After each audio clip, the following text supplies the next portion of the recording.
When I was empress, my reputation was terrible.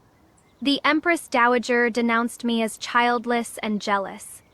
The court officials cursed me as power-hungry and domineering. Even my husband Wei Yan, after my death, wrote, "Only regret our meeting, both wounded by each other." 8 characters negating our 10 years as husband and wife, half a lifetime of entanglement. Opening my eyes after rebirth, it was right when he fell into the water at the spring banquet, desperately calling for help. And I gathered my sleeves, turned around, and walked step by step toward the spring scenery on the embankment. When Wei Yan came to the door, the sky was overcast. He came to thank me for calling someone for him that day at the spring banquet. Everyone in the palace spread it that way, saying I was the first to notice and called the palace servants. My parents deliberately avoided us, leaving the two of us sitting across from each other in the flower hall. He was wrapped in a thick cloak, his face pale, with dark circles under his eyes. After falling into the water that day, he developed a high fever that still hasn't subsided. His eyes were veiled with a layer of mist, and when he looked at people like this, it seemed to contain very deep emotion. He held his teacup and asked softly, "Miss Schweyer, is there anything you want?" I lowered my eyes. "Your Highness has already sent many gifts. These past few days, silks, satins, pearls, jade, and paintings from previous dynasties had piled up half a storeroom." But Wei Yan shook his head. The teacup was gently set down with a clear sound. "The grace of saving a life is ultimately different." He looked up. "Just say it." He had always been thoroughly courteous. In my previous life, I personally jumped into the lake to save him. After he woke up, he requested an imperial decree for marriage, with the 3 letters and 6 rituals, giving full face. In this life, he only summoned palace servants, yet he still keeps thanking me endlessly. Since that is the case, if your Highness truly wants to thank me. I heard that the hairpieces Yulin Lang released this month are exceptionally fine. His eyelashes trembled almost imperceptibly. That set of hairpieces, in my previous life, I hesitated for a long time and couldn't bear to raise my bid further. Later, it went to another buyer, and I regretted it. At night, I tossed and turned, that filigree gem-studded hairpin always dancing before my eyes. Wei Yan somehow found out, and the next month brought me another set of even more precious red gold and kingfisher feather ornaments. Later on, in a fit of anger, I swept that set of hairpieces off my vanity. The gold threads snapped, pearls and jade scattered everywhere. He stood quietly amidst the wreckage, watched for a long while, then spoke in a low voice. "If you are upset, why take it out on these things?" That day I was already seething with rage because the Empress Dowager had bestowed 2 more beauties upon him. Hearing him say this made me even more furious. So I specifically picked his belongings to smash inkstones, jade pieces, porcelain vases. As I kept smashing, Wei Yan stopped speaking. He only waited until I'd had enough, then had people replace everything one by one. That wasn't indulgence. It was exhaustion. A deep, deep exhaustion with this marriage, with me as a person, at this moment. In the flower hall, tea smoke curls upward. He asks, "Just this?" I nodded. "Just this one." Wei Yan's gaze lingered on my face for a moment. Finally, he agreed, "All right." As he left, his cloak brushed past the threshold. He suddenly paused and looked back. The daylight seeped in from behind him, blurring his features. His lips moved slightly, but in the end he only left behind one sentence.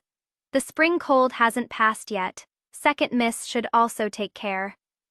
I lowered my head in courtesy, without answering again. The hair ornaments were delivered. Along with several boxes of pearl hairpins, they spread out across the table in flowing brilliance. Mother held that biao up to my temple for comparison. Her brows and eyes relaxed. "Look, the second prince's treatment of you is different after all." In the bronze mirror, gold threads entwined red gems, their luster shimmering. It was something that could once bring me joy for a long time. I raised my hand to lightly touch the tassels, the coldness spreading along my fingertips. Mother, I heard myself say. What if I don't want to be the second prince's consort anymore?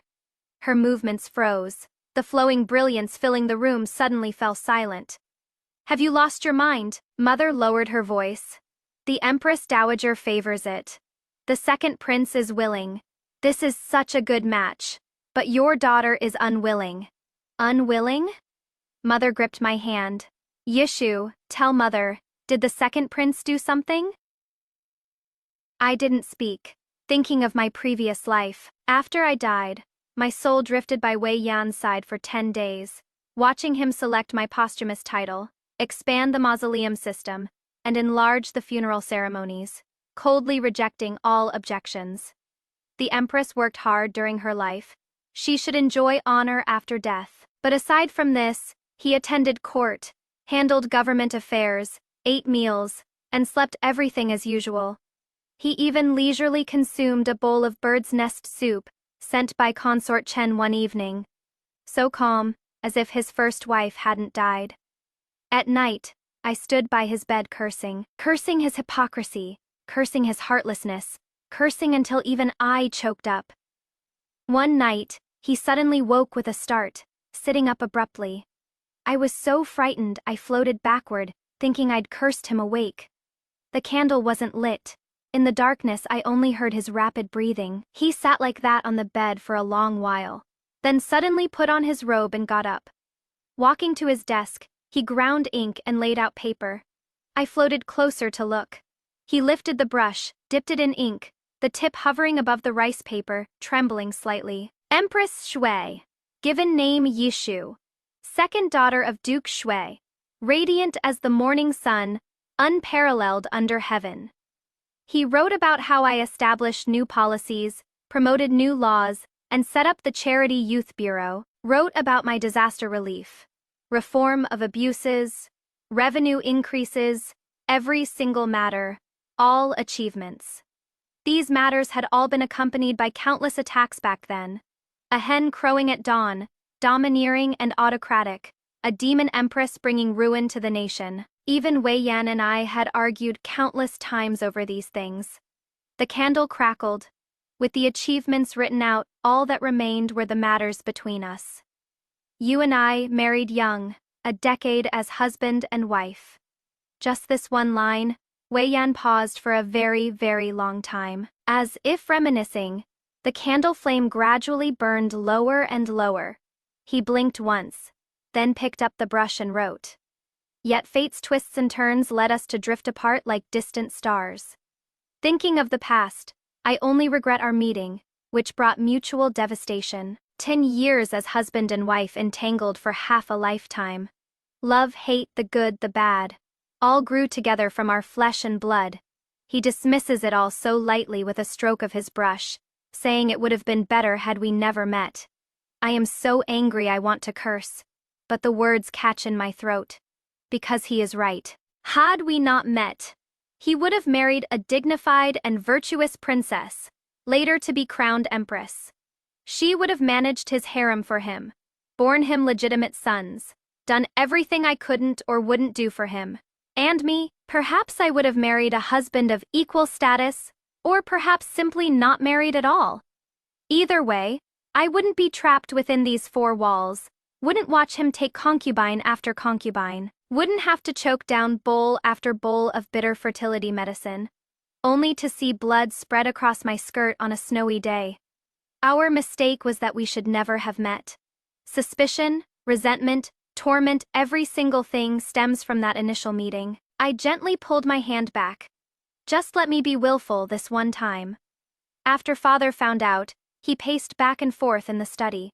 How could you abandon the second prince after toying with his feelings? I was somewhat speechless. How did he come up with those 4 words, abandon after toying with feelings? Daughter simply feels that the second prince is not a good match. Then who do you think is suitable, the crown prince? Or the third prince? Daughter won't marry any of them. Nonsense. Elder brother pushed the door open and came in to smooth things over. Yishu, tell your brother, what is the real reason? He asked me if the second prince treated me poorly. Not entirely. As a young married couple, we did have good times. but who would have thought he'd later become emperor?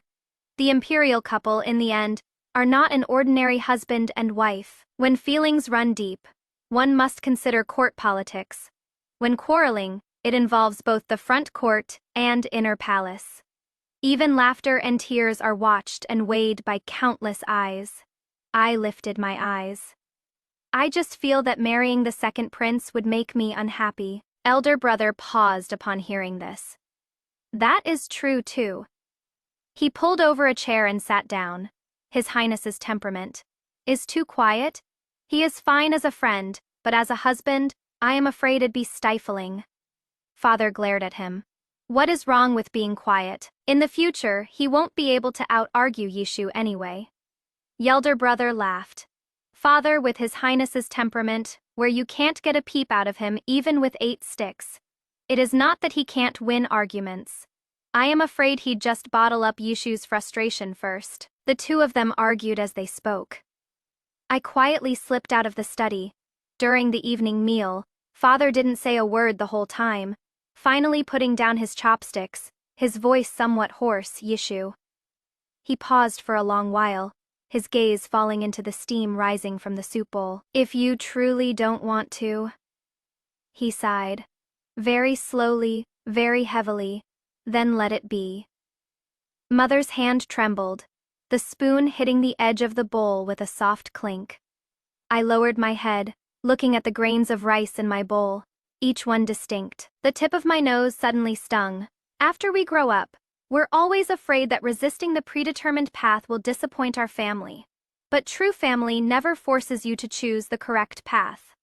They only use a subtle gesture to tell you, I support you, when you muster the courage to say, I don't want to. This tenderness hidden in silence is more powerful than 1,000 words of comfort. The following days were calm and peaceful. I continued attending flower banquets, poetry gatherings, and polo matches at various estates as usual. In my previous life, whenever there were palace banquets, I had to sit upright in the seat of honor, me back ramrod straight. Even lifting chopsticks required proper decorum. Now things are much better. During spring outings, I pick peach blossoms to brew wine. During hunts, I am the first to ride into the forest. I can joke and laugh at banquets without weighing every word, and when tired, I just find a corner to lean against. Eating a plate of freshly made pastries, no one cares if crumbs stick to the corners of my lips. Elder brother says the second prince has been very busy lately, often assisting the crown prince with government affairs, occasionally catching glimpses of him from afar.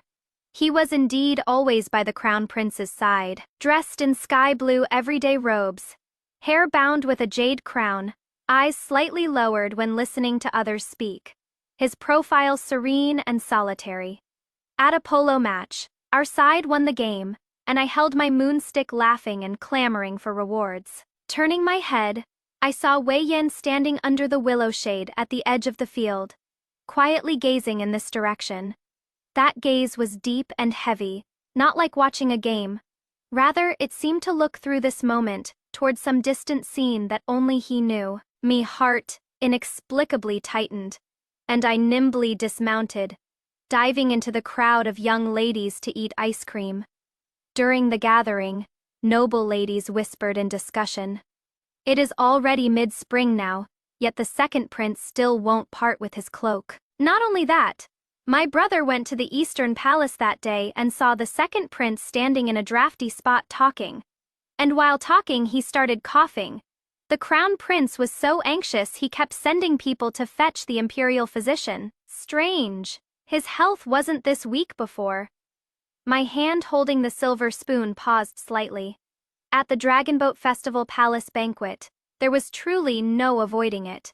Imperial relatives and families of important ministers were all in attendance. I lowered my head, fiddling with the zongzi on my plate, constantly feeling a gaze falling upon my back.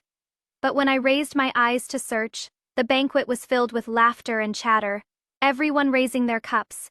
That line of sight hid again among the clinking of cups and glasses, seeming present yet absent. After the banquet began, my elder brother half covered his face with a fan and leaned close to whisper. What exactly is going on between you and the second prince? Nothing's going on, nothing's wrong. My brother lifted his chin slightly. If nothing's wrong, why would he look at you like that? I instinctively turned to look. Wei Yan's gaze pierced through the crowded figures, shooting straight toward me. Our eyes met. He actually didn't look away. The booming drum beats from the dragon boats carried over, making my heart pound fiercely. He was still looking at me slowly, ever so slightly. He blinked once, then he lowered his gaze and drained the wine in his cup in one gulp. I abruptly withdrew my gaze, my palms unexpectedly damp with sweat. Yishu? My brother touched my arm. I lowered my head and slowly unwrapped the cold zongzi. The fragrance of glutinous rice, mingled with the fresh scent of bamboo leaves, dispersed. Nothing's wrong, I said. My voice surprisingly steady. Perhaps His Highness had a few extra drinks today. Halfway through the banquet, I really couldn't sit still anymore. Making an excuse to freshen up, I got up and left my seat. But at a corner in the palace corridor, I heard footsteps behind me. Miss Schweyer. Wei Yan's voice carried a slight breathlessness, as if he had hurried to catch up. I had no choice but to turn around and curtsy, Your Highness. He had drunk some wine today, the corners of his eyes tinged with a faint flush. That set of hair ornaments, he began, his voice somewhat low. How come I've never seen you wear them? I hadn't expected him to ask about this and was stunned for a moment. They're too heavy, inconvenient to wear. He gave a and after a moment of silence said, If it is not to your liking, you can exchange it for something else. I still have a set Your Highness misunderstands. The jewelry is excellent. I interrupted him, trying to keep my voice steady. The debt Your Highness wished to repay has already been settled. This subject's daughter dares not accept such generous gifts anymore. He seemed not to understand, stunned for quite a while. The wind happened to pass through the corridor at this moment, lifting the hem of his robe. Wei Yan suddenly turned to the side and began coughing into his hand. The coughing was suppressed, yet each sound grew heavier than the last, his shoulders and back trembling slightly. With great difficulty he stopped. The faint redness at the corners of his eyes deepened, and his voice became hoarse. After falling into the water at the spring banquet, I can no longer tolerate the wind well. Second miss, forgive me. I lowered my eyes, looking at our two shadows on the ground, stretched long and slightly overlapping. Then Your Highness should take even better care of yourself. This subject's daughter takes her leave. This time he said nothing more. As I turned away, I heard an extremely soft phrase. You never used to call yourself this subject's daughter before. After returning to the manor, I had someone go inquire. Wei Yan had always been healthy. That day at the spring banquet, I called for help in time, so it shouldn't have left any lasting ailment. The maid came back in the evening with her report, her expression subtle. That day, the second prince seemed possessed. When the palace servants wanted to go down and fish him out, he insisted it was hot, and he wanted to soak a while longer to cool off.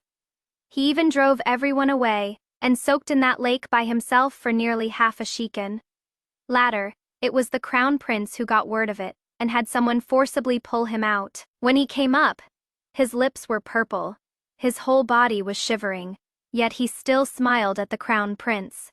What the maid said afterward about inviting a master to exorcise evil spirits, I didn't listen to. Only one thought exploded in my mind.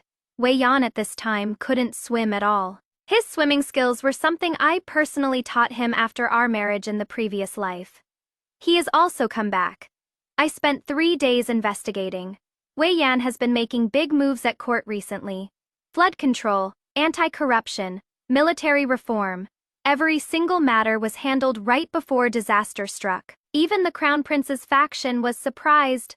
The second prince seemed like a different person lately. As for his attitude toward me, my first thought was, he is sick. In the previous life, he probably lived quite a long time. After being emperor for so long, sitting alone on the dragon throne, a person can easily go mad, old, idle, with the world in his grasp yet feeling empty instead. He began digging up old accounts.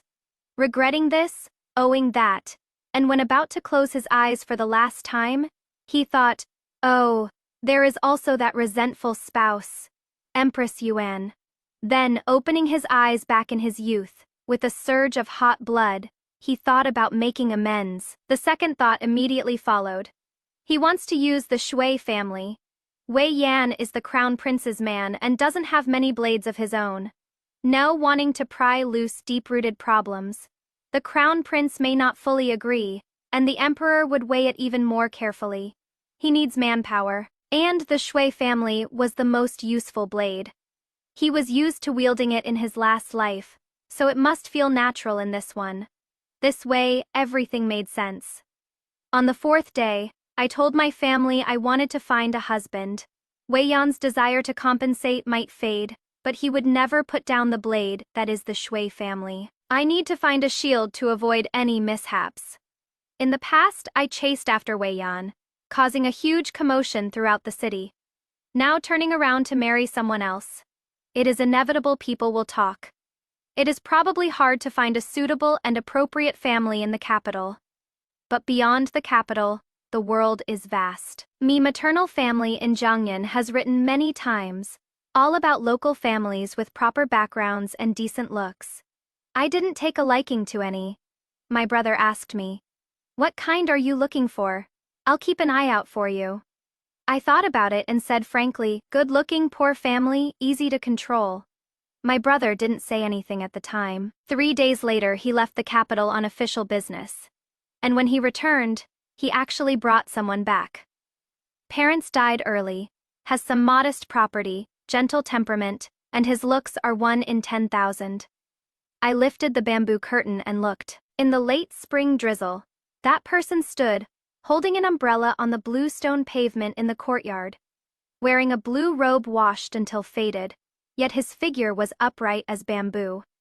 The umbrella rim tilted slightly up, revealing the refined curve of his jawline.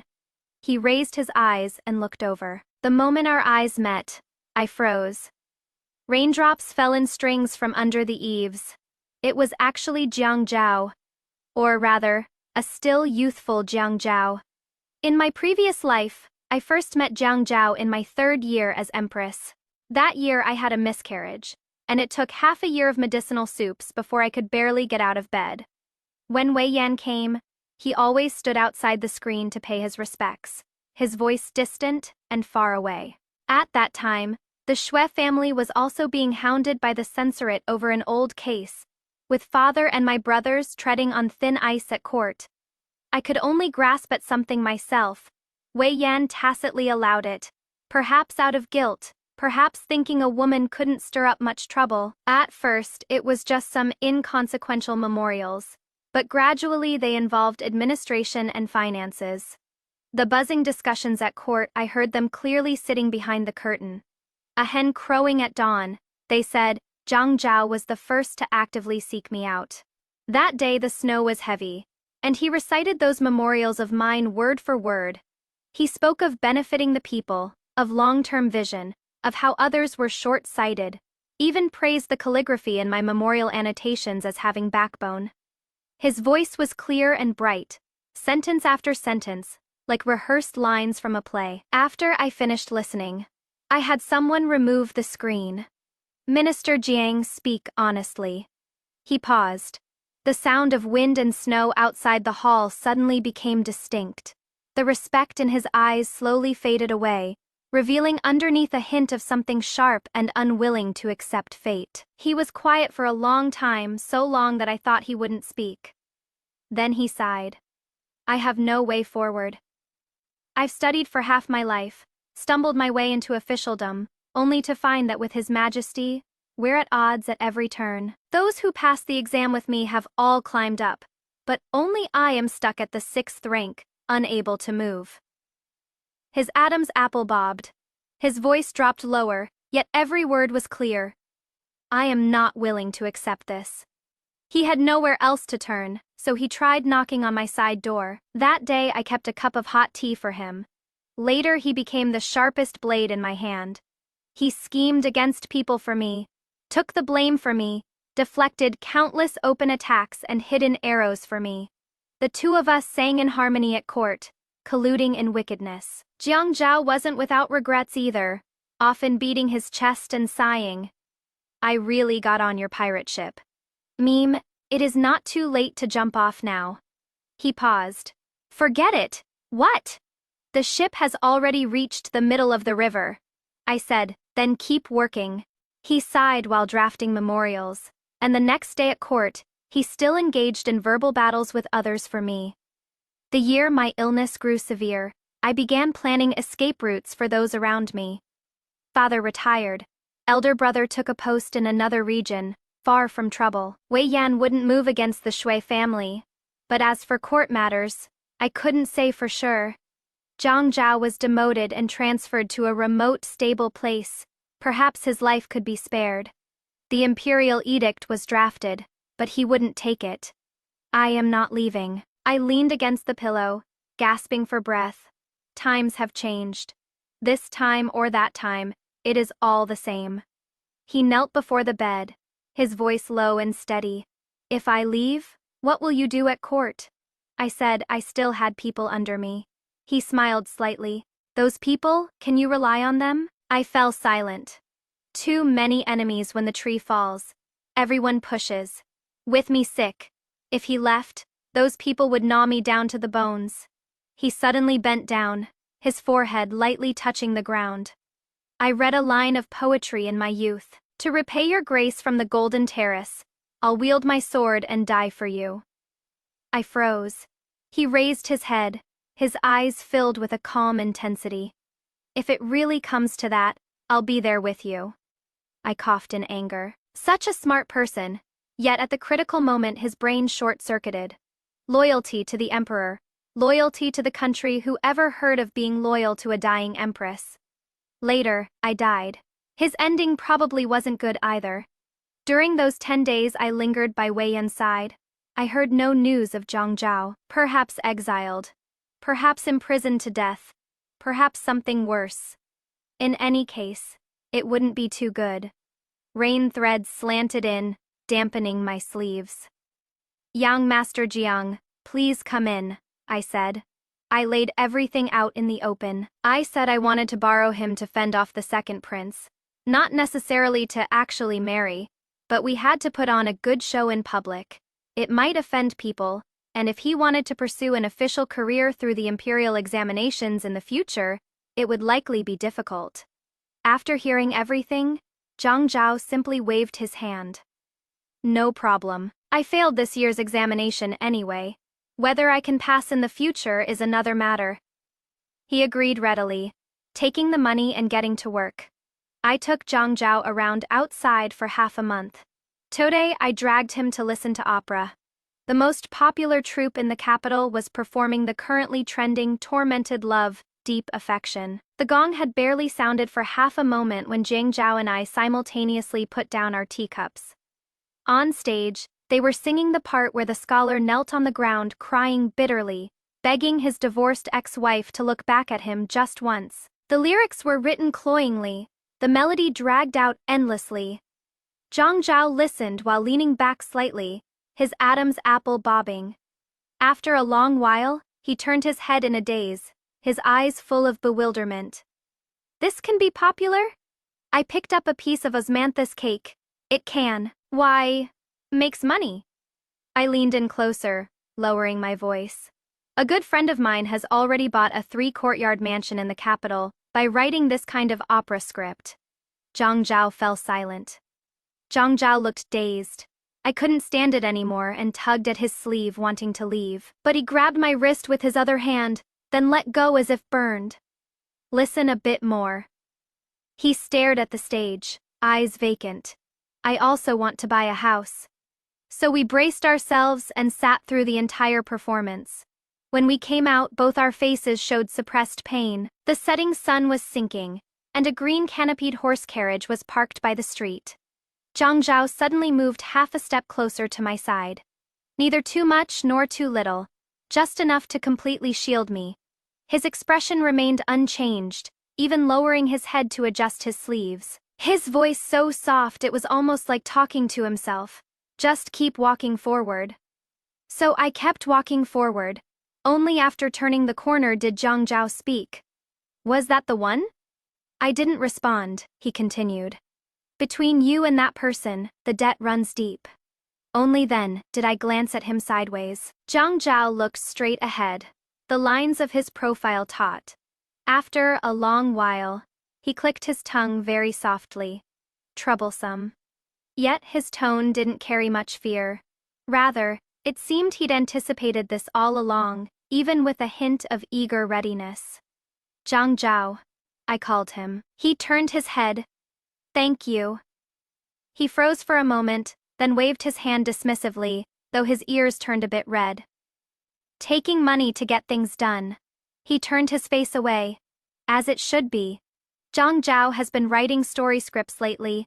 I gathered all the most popular scripts on the market. Every single one was about love as deep as the sea, and regrets coming too late.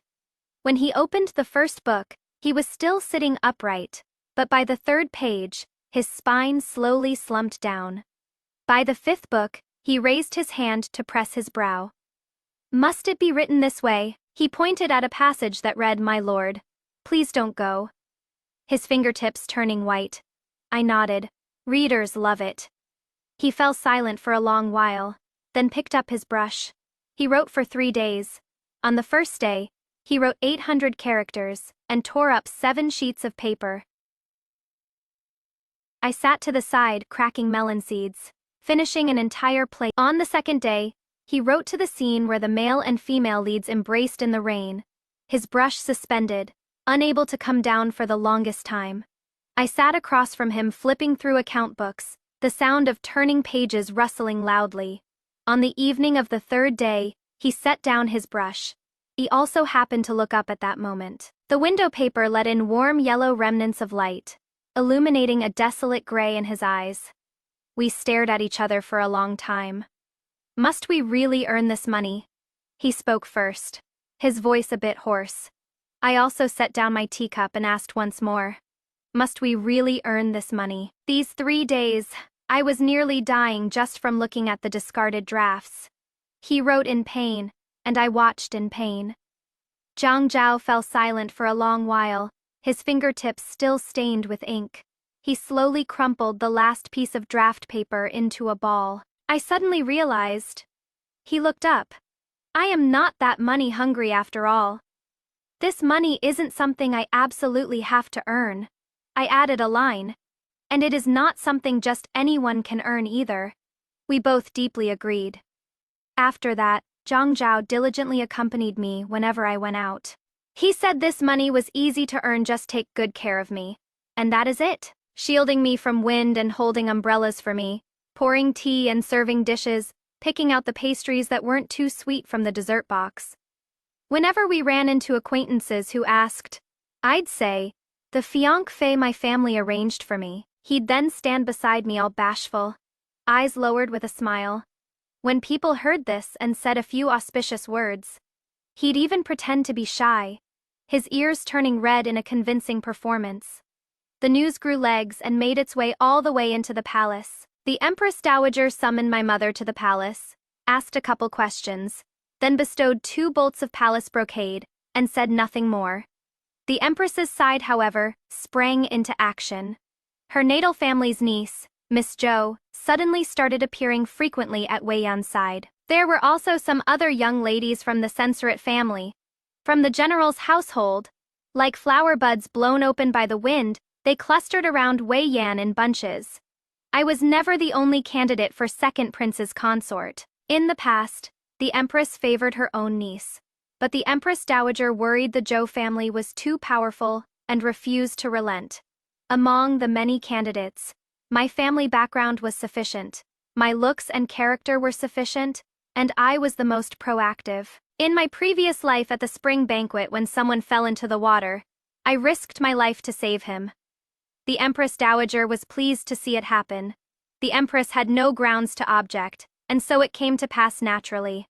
Now things are different. I didn't jump into that lake, and I got engaged. The Empress naturally refused to relent. The day I ran into Wei Yan, I took Zhang Zhao to a temple outside the city. The incense was abundant, the voices mixed. Zhang Zhao looked up at the plaque, suddenly said, "I am going to draw a fortune stick." "For what?" "Marriage." The moment the word left our mouths, we both froze. Wind passed through the corridor. Copper bells chimed softly.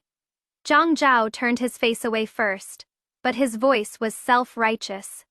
"If you are gonna act, go all the way, got it?" I smiled. Got it.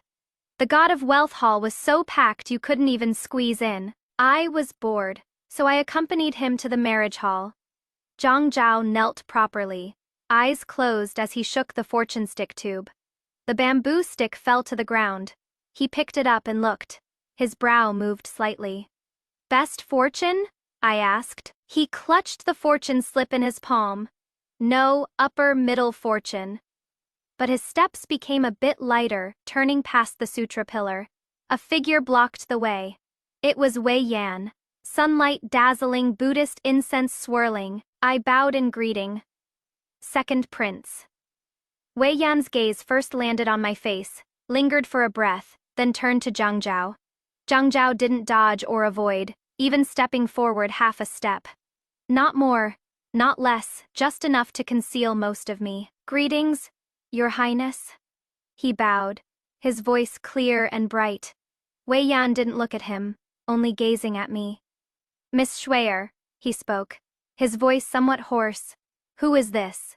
Zhang Zhao straightened up and answered himself. "In reply to Your Highness, this one's surname is Jiang, given name Zhao." He turned his face to look at me, his brows and eyes curving, smiling very gently. "I am Yishu's betrothed." The 4 words "betrothed husband." He spoke lightly, but articulated clearly. Wei Yan's eyelashes trembled slightly. He finally looked toward Jiang Zhao. His gaze was very heavy, as if suppressing something grinding over inch by inch. Jiang Zhao met his eyes, his smile unchanged in the slightest, even more composed. His sleeve shifted slightly, his fingertips lightly brushing against my hanging sleeve edge. It was an extremely small gesture, intimate, natural. Wei Yan's gaze fell on that point of contact. It lingered for a long time. The scent of incense drifted over in wisps. "Master Jiang." Wei Yan slowly spoke. "Where are you from, Linzhou? What business does your family do?" "My parents passed early, left behind some meager fields, barely enough to get by. This year's imperial examination failed." Zhang Zhao answered decisively, even with a somewhat embarrassed smile. "My learning is lacking. I've made Your Highness laugh." Question after question, Wei Yan held the upper hand completely. Yet Zhang Zhao stood steady and firm. He was neither humble nor arrogant. Answering whatever was asked, his brows and eyes remaining gentle throughout. Yet, inexplicably, making one feel like a fist punching into cotton. Wei Yan fell silent for a moment. "Miss Schweyer?" He suddenly turned toward me, his voice dropping low. "May I have a word with you in private?" Zhang Zhao didn't move. He still stood in front of me, only tilting his head slightly to inquire with his gaze. I shook my head. "Your Highness, if you have something to say, please say it here," I said. "Zhang Zhao is not an outsider." Wei Yan's Adam's apple bobbed. He looked toward Zhang Zhao. Zhang Zhao lowered his eyes at just the right moment, stepping back a few steps in a considerate and sensible manner, yet still within hearing distance. That suppressed something at the bottom of Wei Yan's eyes finally spilled over. "Your engagement." His voice was very soft, as if afraid of shattering something. "Why didn't you tell me?" I raised my eyes to look at him. "Your Highness," I said. "This subject's affairs need not be reported to Your Highness one by one." Wei Yan went quiet for a moment. Suddenly he let out an extremely soft laugh. That smile didn't reach his eyes, instead making the look in them seem even heavier. "Shui Yishu." He called my full name for the first time, each character clear and distinct. "Your taste is truly terrible." Before his words had even finished, Zhang Zhao suddenly laughed. He laughed lightly, briefly, even a bit shyly. Then he raised his eyes, looked at Wei Yan, his tone sincere. Your Highness is right. I am indeed mediocre. He paused, the corners of his lips still curved. I have only one merit. He turned his head to look at me, his gaze gentle and soft. I can make her happy. Jiang Zhao and I went to find the master to interpret the fortune slip. His fortune slip unfolded. Clouds hide the cold mountain, the boat stranded in shallow shoals. If the east wind arrives, willows darken and flowers bloom bright. The old monk spoke a pile of karmic dharma. Jiang Zhao listened attentively. When leaving the hall, the stone steps were slippery with moss. He lightly steadied me, then quickly withdrew his hand. I offended him just now. I gazed at the smoke from the distant incense burner. He is a prince. Aren't you really afraid? I feel uncomfortable the moment I see him. He paused. Must be naturally incompatible. Mountain wind passed through the corridor, blowing his faded sleeves. He turned his face, his eyes clear and candid. I have big flaws, can't stand feeling uncomfortable. Forget it.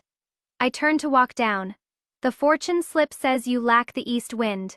Footsteps followed from behind. Jiang Zhao's voice mixed in the wind, carrying a hint of laughter. Hasn't the east wind already come? I turned back. He stood 3 steps away, the wind chimes at the eaves swaying gently, scattered light falling all over his shoulders. A gust of wind swept over, tousling the stray hair on my forehead, also lifting the blue ribbon binding his hair. The instant, the strands of hair and blue ribbon intertwined. My heartbeat skipped a beat. For that momentary lapse of composure that shouldn't have been. I turned my face away, yet I heard him chuckle softly. The east wind has come, Yishu. Jiang Zhao still hadn't given up on writing storybooks. This time he wised up and stopped writing tragic, deeply emotional romances. He buried himself in writing sweet stories for 7 days. When the manuscript was sent to the bookstore, the shopkeeper flipped through 2 pages and pushed it back. Too bland. The shopkeeper shook his head. No twists and turns, won't sell. Jiang Zhao came back holding his manuscript and sat on the steps in a daze. The twilight fell all over him. I sat down beside him. The stone steps were ice cold. You want to buy a house that badly? He was silent for a long time, so long that even the last bit of light on the horizon sank down. It is not that I must have a big house. He suddenly spoke, his voice very soft. It is just, I want to have a place of my own. 17-year-old Jiang Zhao, his profile appeared especially thin in the dim light. He hadn't yet grown into that powerful minister who would later engage in verbal battles at court.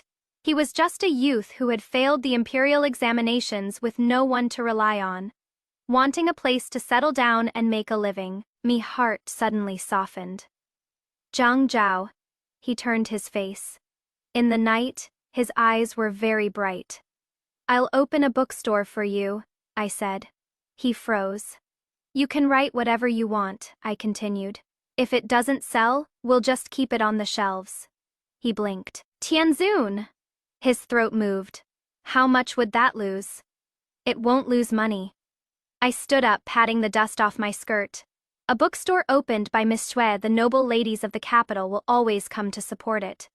He stood up as well. Shadows stretched long across the stone pavement. Why? He asked. Wind passed through the courtyard carrying the dampness of early summer. Just consider it. I paused. I have too much money. It is burning a hole in my pocket. He laughed, softly spilling from his throat. So I can write what I like. Yes, not sweet or saccharine is fine too? Fine. He took a step forward, very close to me.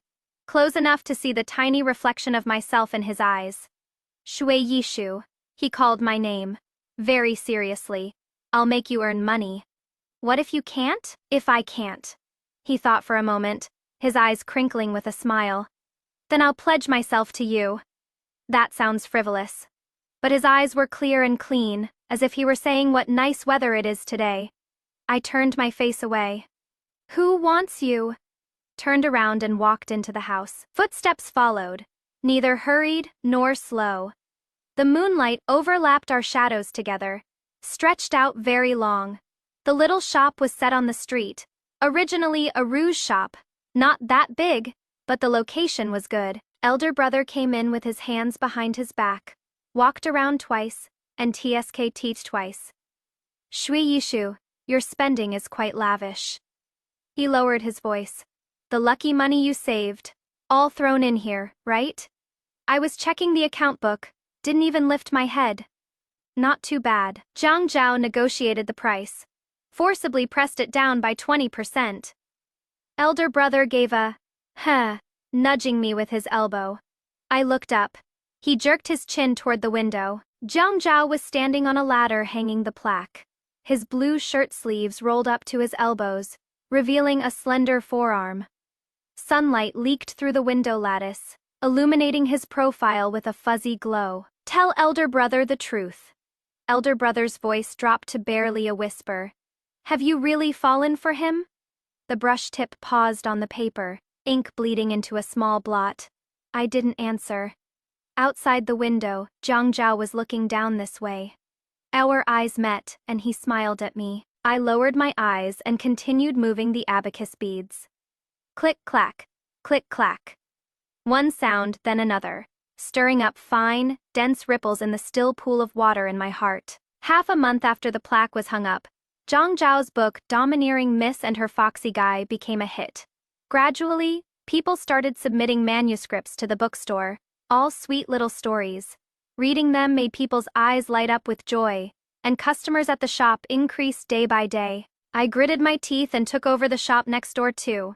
Knocked through the wall, set up a tea area, specializing in pastries and sweet soups.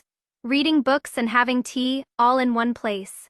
Noble ladies loved to come, and madams often sat there too. With more people, news became mixed and varied. The eldest princess kept male favorites, raising 7 of them. The second prince accompanied the crown prince on an imperial inspection tour out of the capital, having been away for over a month now, while the third prince's side was making big moves. The liveliest was the Kui family a while back. Lord Kui's mistress made a scene at his door, and he forced his wife to arrange for taking a concubine. He declared, "This was a loveless arranged marriage to begin with. If you meet a good man in the future, I'll bless the union too." His words rang out with conviction. Today the male lover that Lady Kui had been keeping just showed his face, and Lord Kui smashed a whole room full of porcelain, making a scene like his life depended on it. Zhang Zhao and I listened to all this, sitting together chit-chatting away. With cakes and pastries, a pot of tea could while away half an afternoon. The bookstore's business was visibly picking up. Zhang Zhao wasn't just writing books anymore. Accounts, purchases, expanding storefronts, he picked it all up incredibly fast. Sometimes I'd look up and see him standing at the counter organizing books, his profile clean and refined, fingertips brushing over the spines. Today we closed late. The summer rain had just stopped, the wet flagstones reflecting the lamplight. I said I didn't want to take the carriage, so Zhang Zhao went to borrow an umbrella. The wind after the rain carried a fishy smell, mixed with earth and the scent of crushed flowers and leaves. He tilted the umbrella toward me, leaving half his shoulder exposed to the misty rain. I noticed, and quietly shifted half a step closer to his side. Our steps misaligned, and our arms lightly brushed against each other. Warmth seeped through the thin fabric. We both froze at the same moment, then both pretended nothing happened and kept walking forward. Only the sound of footsteps, his, mine, light and heavy, layered together. That night I dreamed of a bamboo grove. After the spring rain, bamboo shoots broke through the soil, crackling and popping. I thought about it for 3 days. On the 4th evening, Zhang Zhao was doing accounts behind the counter. I walked over, tone casual. "Zhang Zhao, do you want to actually marry me?" His hands didn't stop. He answered offhandedly. "Sure." 2 breaths later, the abacus came to an abrupt halt, and he looked up at me. "Huh?" I said. I repeated again. "Let's really get married, okay?" His ears turned red first, then his whole face, even his neck, flushed with a light red. The abacus bead slipped from between his fingers, tap, and rolled onto the floor. He bent down in a fluster to pick it up, and when he stood up, his forehead bumped against the corner of the counter with a thud. He stood up straight, rubbing his temple, his gaze wandering, just not looking at me. After quite a while, he finally squeezed out a voice, sounding awkward, unlike himself. "That won't really work." I was stunned. "You don't think I am good enough?" "No." He turned back hastily, eyes wide open. "How could I? Then why?" His fingers picked at the edge of the counter, picking until his knuckles turned white. "I don't have money right now." I breathed a sigh of relief. "I have money." He shook his head, very stubborn. "It is not the same thing." "Then what would be the same thing?" He stopped talking, eyes downcast, his eyelashes casting faint shadows on his cheeks. After a long time, he said in a low voice, "Wait for me." "Wait how long?" "Soon." "That is fine." I didn't push him further, but Zhang Zhao looked like he'd been whipped. His share from the bookshop, he didn't keep a penny, threw it all into business tea. Silk, southern goods sold up north. He minded the shop during the day, balanced the books at night, faint shadows forming under his eyes. I asked him, "You are not taking the imperial exams anymore?" He was going over the ledger, and at my words his brush paused. The ink spread into a small dot on the paper. He looked up, his expression a bit odd. "A while back, I had a dream." He set down the brush, rubbed his brow. "Stumbled my way into officialdom, but never got anywhere. Important colleagues squeezed me out. Superiors held me down. 10 years, and I was still 6th rank." He put down the brush and let out a very soft sigh. "I used to think becoming an official was the only way to turn things around. But those days in the dream?" He shook his head. "Too stifling." I said nothing more. Zhang Zhao really did make the business work. In less than half a year, he'd already bought a residence in the capital. 3 courtyards deep, just 1 street away from the Shui estate. Blue bricks and black tiles. Courtyards within courtyards. He pointed out the various spots. But his voice grew quieter and quieter. "Can't compare to the grandeur of the Shui estate.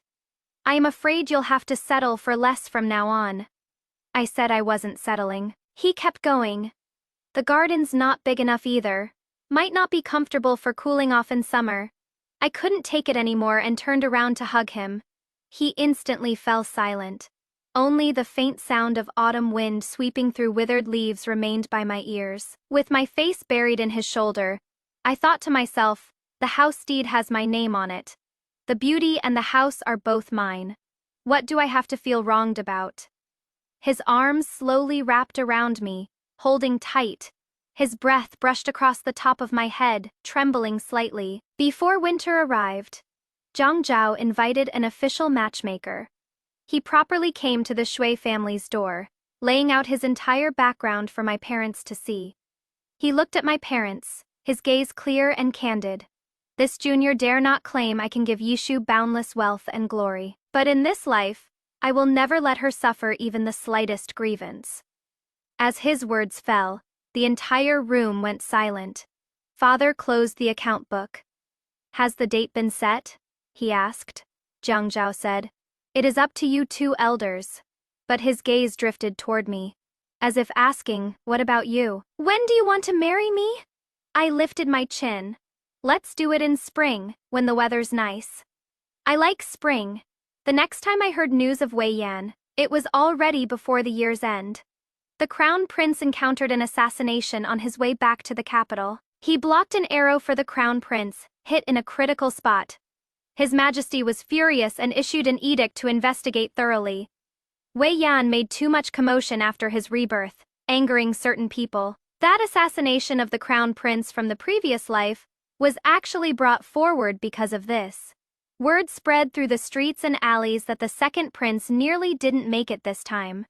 3 days later, an invitation was sent from the second prince's residence. Wei Yan had awakened and specifically asked to see me. Zhang Zhao was fastening my cloak ties, his fingertips winding around the silk ribbon. 1 loop, 2 loops. Perfect timing. His voice was flat. Send him back a wedding invitation. The ties were pulled a bit tight. I tilted my head back to catch my breath. I stood on tiptoe and kissed the corner of his lips. Come with me. He froze completely, his ears flushing red in an instant. He glared at me, and after a long while squeezed out, "Hooligan!" I smiled and leaned closer. "Oh, come on, we're already engaged. What is this about being a hooligan or not?" He fell silent, pressing his lips together as he loosened the ties for me. When I arrived, Wei Yan was half reclined on the bed. No one else was left in the room. The medicinal smell hung heavy in the air. I picked a round stool to sit on and casually grabbed an orange from the fruit plate on the table. The orange peel burst with tiny droplets of juice that stuck to my fingertips, astringent and fragrant. Wei Yan said he had also come back. On the day of the spring banquet, he soaked in the lake for a long time. The water was so cold, ice shards seeped into the cracks of his bones. The palace servants wanted to fish him out, but he stopped them. He thought, wait a bit longer, wait for her to come, but until his consciousness blurred, the shore remained empty. He thought then, it is over. If I don't save him, the Empress won't relent, and the marriage will be difficult to achieve. But then he thought again that it was fine too. Might as well clean up all the troubles from the previous life first. This time, Imperial Brother won't be assassinated, won't have to die young, and he won't have to be that emperor again. He spoke extremely slowly, word by word, grinding them out from his cracked lips. He said he would ask Father Emperor and Imperial Brother for a favor. No fief, no power, just a proper marriage. He said no harem, no court politics, no women he had to take in, no compromises he had to make. He said in this lifetime it is just the two of us. I can do whatever I want. That is not it. It is not about the throne, nor about other people. I actually thought about what it would be like if he didn't become emperor. Thought about it many times. In the end, I realized it would still be the same. The throne only magnified everything. Despite 1,000 external causes, the root is still in our bones. We're attracted to each other's completely opposite temperaments, but love and hate share the same cause. He loved my liveliness, yet found me too noisy. I admired his thoroughness, yet resented his coldness. What seemed like perfect compliments when in love became nothing but flaws when resentful. Grinding until bloodied, grinding until bitter, grinding until the end even that initial spark of affection became a mockery. I slowly peeled the tangerine, stripping away every bit of the white pith. Too sour. Not good. On the 18th of February, Zhang Zhao and I will wed. If you can get out of bed, come and see. The words fell into silence, light and weightless, carrying no substance. Wei Yan froze for a long while. As if he didn't understand, the mist in his eyes congealed, then dispersed. His lips moved, as if wanting to say something, but only a breath of sound escaped. I stood up, setting down the tangerine I'd only taken one bite of. As I turned, I heard a dull thud behind me. I looked back. He was struggling to get up, but his upper body had fallen off the edge of the bed. His elbow hit the ground. The dull thud mixed with an extremely low gasp. He didn't lift his head, his voice squeezed out from the gaps, somewhat choked. Shuyishu, do you hate me? At first, I did hate him. Hated him for taking a concubine. Hated his silence. Hated how he always thought of court affairs before thinking of me. What I hated most was that, after all that hatred, I realized that besides hating, I couldn't do anything else. When a marriage can't continue, a divorce decree, each going their separate ways. But in my previous life, I was the Empress. A way out there isn't one. The 9-tiered palace halls, piled with gold and built with jade, are all cages. I can't really stab him and then end myself. Besides, hating someone is too exhausting. You have to grit your teeth day and night, unable to sleep peacefully. You have to repeatedly tear open those old wounds and look at them. Bloody and raw, watch how they fester, how they scab over only to be slashed open again by a new cut. In my past life, I endured day after day in the palace with hatred. In the end, I wore myself to death. In this life, I have spring days to look forward to. So, why should I live carrying hatred again? I watched him hunched over, arms trembling, disheveled hair covering his brows and eyes. That posture was wretched, even pitiful. But all that remained in my heart was indifference. Wei Yan, I don't hate you anymore. I turned and left. As I walked out the door, daylight suddenly broke, piercing my eyes painfully. Zhang Zhao was waiting outside the residence, some scattered snow on his shoulders. Hearing the sound, he turned to look at me, his eyes first sweeping over me from head to toe, confirming I was fine. His tense shoulders finally relaxed. Done talking? He walked over, naturally tucking a hand warmer into my hands. Let's go home. February 18th, the spring light was perfect. Red decorations filled the room, guests filled the hall. The wine toasted at the banquet. Zhang Zhao didn't refuse a single cup. The first cup, Zhang Zhao raised his cup with a smile, responding appropriately. On the second cup, his ears turned red, but his words were still steady. By the third cup, he swayed and fell straight into my arms. The entire gathering fell silent. Me brother held up the wine pot, stunned. He is down already? I was also taken aback. No wonder in my past life at palace banquets. He never touched a drop. I helped him back to the bridal chamber, and he clutched my sleeve tightly the whole way. Once through the door, he clung to me. He held me and wouldn't let go, his whole body leaning on my shoulder, his burning cheek pressed against my neck. His breath carried the scent of wine, mixed with the clean fragrance of soap on his body. Shui Yishu. His voice was muffled in my collar, a bit slurred yet very stubborn. Now I am your person. He paused, then added in a small voice. You have to treat me well. I laughed as he squeezed me tight, my palm brushing over his slightly sweaty nape. I will, I said. He wasn't satisfied, shaking his head and making me ticklish. Not sincere enough. He lifted his face, his eyes glistening from the wine, looking straight at me. Say it again. I asked him what would count as sincere enough. He suddenly stopped talking. He just looked at me, the redness from his ears slowly spreading across his entire face. The candlelight danced in his eyes, making my heart go soft. After a long while, he finally spoke, barely audible, "Kiss me." His voice fell into the silence like a feather brushing across a palm.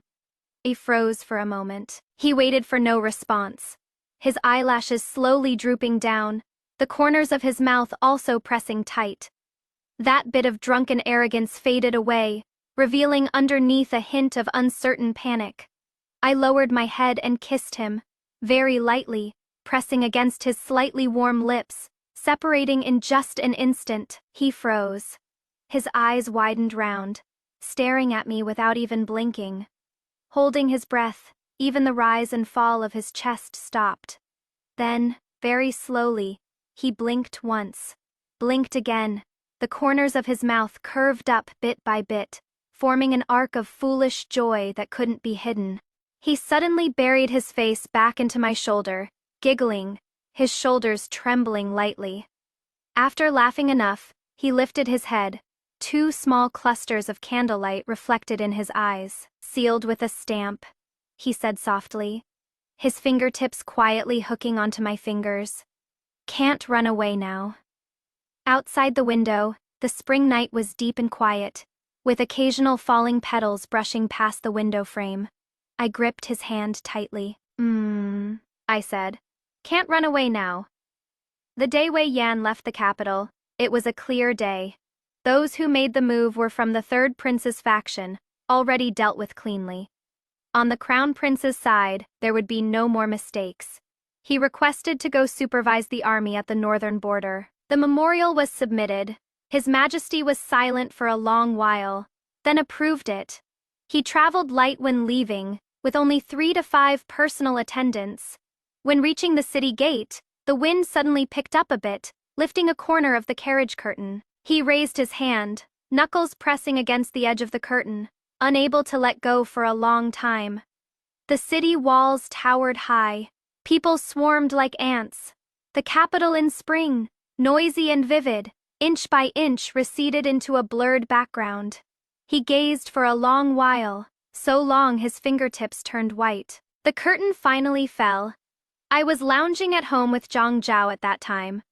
We set up a spring couch in the garden to read storybooks. Spring light spilled over the flower branches, scattering in fine fragments on the pages of my open book. Zhang Zhao was beside me, drowsy with sleep. The wind swept by, pear blossoms rustling down all over him.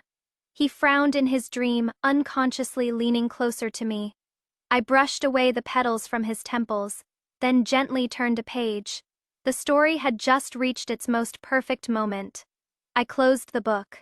The present world was peaceful, the years stretched long. With spring light this beautiful, it was time to brew this year's peach blossom wine. Jiang Zhao's perspective. Jiang Zhao had been dreaming frequently these past 6 months. The dream images were blurry, leaving only heart palpitations upon waking. After failing the imperial examination, he had intended to return home, but entered another dream the night before departure. In the dream, he chose a shortcut for speed, only to lose all his travel money. At dawn, he stared at the thin mist for a long while, then turned to take the other official road. Resting at a tea shed, he broke off half a flatbread to feed a stray cat. Looking up, he saw a young master in fine brocade watching him, eyes scrutinizing. "Where are you headed, brother?" Lin Zhou. "In a hurry to get there?" "Not particularly." One question, one answer. The other asked in detail. Zhang Zhao answered calmly. He figured, being completely down and out as he was, there wasn't much worth swindling anyway. Finally, that young master set down his teacup. "I've got a job here, pays well. You in or not?" Zhang Zhao nodded, and so he didn't leave after all, but was brought into the Shui estate. The day they first met, the rain fell fine and dense. Shui Yishu lifted the curtain to look at him, her gaze quiet and deep. Zhang Zhao raised his umbrella and met her eyes. His heart inexplicably caught, as if they'd met before, like something from another lifetime. He shifted his gaze away, his fingertips unconsciously rubbing the umbrella handle. Later, when the bookshop opened, Brother Shui came by often. That day Zhang Zhao was going over the account books when he looked up and ran straight into Brother Shui's fixed stare. "Zhang Zhao, did you put some kind of spell on my little sister?" Zhang Zhao's brush tip paused. "You've known each other less than 2 months," Brother Shui gestured. "And she is willing to give up so much for you?" Zhang Zhao lowered his eyes and thought for a long while. "There is no spell," he said earnestly. But in his heart he thought, if there was a spell, it was one she'd cast on him. Otherwise, why would his heart race so frantically every time he saw her? In the 3rd month after their marriage, Zhang Zhao had another dream. This dream was very long.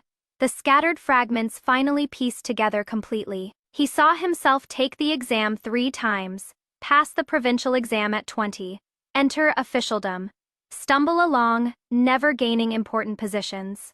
Colleagues squeezed him out, superiors suppressed him, stuck at the 6th rank, unable to move. When he had nowhere else to turn, he went to seek an audience with that power-wielding empress. A screen hung in the hall, casting only a blurred silhouette. He recited her new policy proposals from memory, said the flattering words he had prepared. Behind the screen. Silence lasted a long time. Then she said, "Remove it." The palace attendants moved the screen aside. Candlelight leaped in, illuminating that face. It was Shui Yishu. "Minister Jiang, speak truthfully." He spoke the truth. From then on, they advanced and retreated together, each other's blade and shield. When her illness grew severe, she began arranging escape routes for people. When it was his turn, he refused. Zhang Zhao knelt before the couch, reciting Li He's poetry. His voice flat and steady, each word clear. He was no gentleman.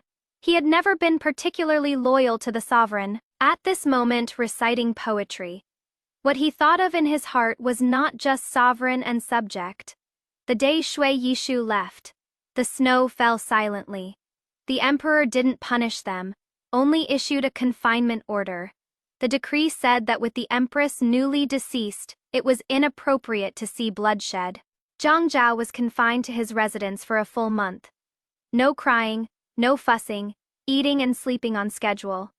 One morning when he looked in the mirror, white hair suddenly appeared at his temples. He picked it up and looked at it for a while, then gently twisted it off. When the confinement period ended, he returned to court. The new policy provisions remained unresolved, with controversy boiling over. Zhang Zhao spoke sentence after sentence, each word striking at the painful spots. Some cursed him for exploiting the empress's lingering influence, others mocked him for clinging to his former master. He listened, even holding a slight smile at the corner of his mouth. Yes, they were all right. He was indeed borrowing her power, climbing on her name. When she was alive, he relied on her to pave the way. Now that she was dead, he still had to borrow her authority to walk the final stretch. The one on the dragon throne had remained silent all along. His gaze lowered, falling on the memorials, yet seeming to fall into emptiness. Only, when someone shouted hoarsely, "The demon empress's lingering curse," did he look up. Zhang Zhao looked toward that dragon throne, toward the man who had been her husband for 10 years. Their eyes met. Zhang Zhao suddenly smiled. He straightened his official robes and, facing the direction of the imperial seat, bowed deeply. The new policy provisions are all the result of Her Majesty's painstaking efforts. I only ask Your Majesty to preserve it. Then he turned around, facing the dragon-coiled golden pillar in the hall. Before the officials could react, he had already rushed forward with swift steps, his robes billowing in the wind, like a moth darting into flames. Bang! A muffled thud exploded in the deathly silent hall. Blood splattered onto the coiled dragon's eyes. Deathly silence in the hall, trickling down along the gold-patterned pillar. The last thing Zhang Zhao saw was the sudden fury rising in Wei Yan's eyes.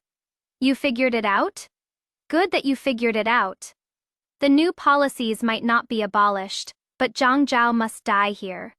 He needed a righteous and legitimate reason to die for her. The court historian stood right there in the hall, brush tips soaked full with ink. Even if Wei Yan was unhappy about it, could he alter the historical records? He couldn't? Not even the emperor could. Not a single character could be changed. Not sharing the same bed in life, not sharing the same grave in death. But for the next 1,000 years, whenever Zhang Zhao is mentioned, Shui Yishu will surely be mentioned. Whenever Shui Yishu is brought up, Zhang Zhao will inevitably be mentioned too. Life and death, honor and disgrace, right and wrong, merits and faults all bound together. No one can separate them. Zhang Zhao opened his eyes. Pear blossoms fall all over his shoulders, the spring bed soft. Shui Yishu was leaning over to look at him, her fingertips lightly touching his forehead.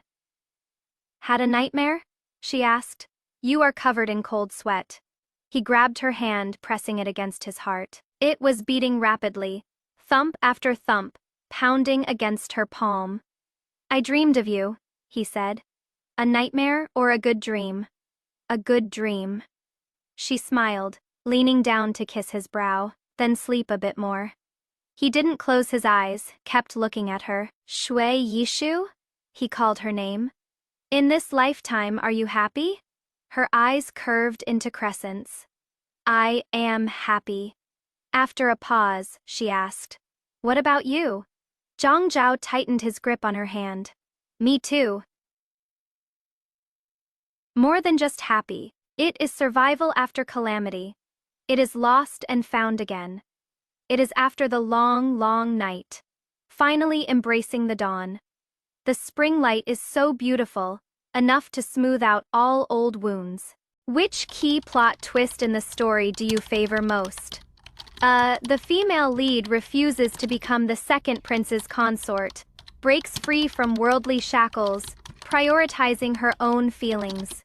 B. Jiang Zhao shields the female lead from Wei Yan, confidently and unyieldingly revealing his identity as her fiancé.